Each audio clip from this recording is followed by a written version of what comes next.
In the course of time, Amnon, son of David, fell in love with Tamar, the beautiful sister of Absalom, son of David. Amnon became so obsessed with his sister Tamar that he made himself ill. She was a virgin, and it seemed impossible for him to do anything to her. Now Amnon had an advisor named Jonadab, son of Shimeah, David's brother.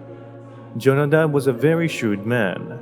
He asked Amnon, "Why do you, the king's son, look so haggard morning after morning? Won't you tell me?" Amnon said to him, "I'm in love with Tamar, my brother Absalom's sister." "Go to bed and pretend to be ill," Jonadab said. "When your father comes to see you, say to him, 'I would like my sister Tamar to come and give me something to eat. Let her prepare the food in my sight, so I may watch her and then eat it from her hand.'" So Amnon lay down and pretended to be ill.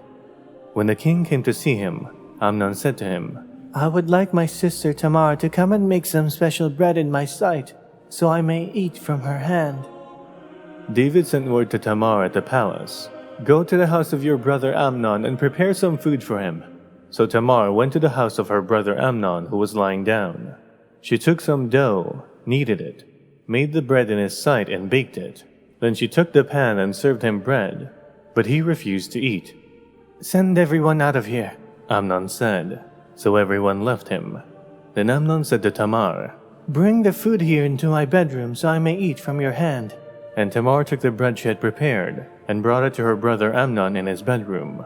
But when she took it to him to eat, he grabbed her and said, "Come to bed with me, my sister." "No, my brother," she said to him.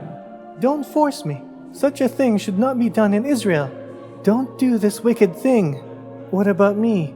Where could I get rid of my disgrace? And what about you?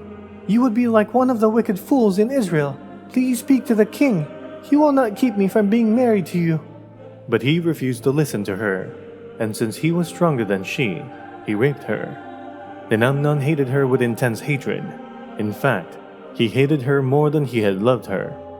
Amnon said to her, "Get up and get out." "No," she said to him. "Sending me away would be a greater wrong than what you have already done to me." But he refused to listen to her. He called his personal servant and said, "Get this woman out of my sight and bolt the door after her." So his servant put her out and bolted the door after her. She was wearing an ornate robe, for this was the kind of garment the virgin daughters of the king wore. Tamar put ashes on her head and tore the ornate robe she was wearing. She put her hands on her head and went away, weeping aloud as she went. Her brother Absalom said to her, "Has that Amnon your brother been with you? Be quiet for now, my sister. He is your brother. Don't take this thing to heart." And Tamar lived in her brother Absalom's house, a desolate woman. When King David heard all this, he was furious, and Absalom never said a word to Amnon, either good or bad. He hated Amnon because he had disgraced his sister Tamar. Absalom kills Amnon. 2 years later, when Absalom's sheep shearers were at Baal Hazor, near the border of Ephraim, he invited all the king's sons to come there. Absalom went to the king and said, "Your servant has had shearers come. Will the king and his attendants please join me?" "No, my son," the king replied. "All of us should not go. We would only be a burden to you."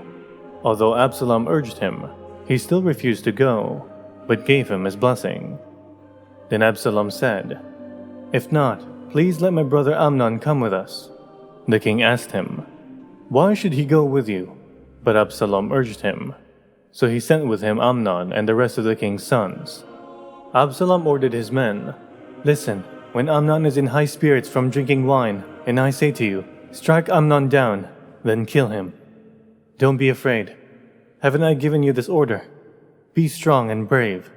So Absalom's men did to Amnon what Absalom had ordered. Then all the king's sons got up, mounted their mules, and fled. While they were on their way, the report came to David, "Absalom has struck down all the king's sons. Not one of them is left."